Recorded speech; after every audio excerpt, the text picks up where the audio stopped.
Practice page 3G, Activity 1 directions. Draw a line to divide between the consonants. Circle the consonant blends or digraphs, then say the word as you write each syllable. For example, I'm going to draw my line between my consonants. Here are my vowels, and I see 3 consonants in the middle.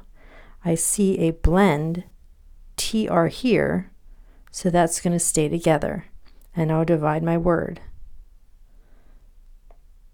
Contrive. Then I will say the word as I write each syllable on the lines. Contrive.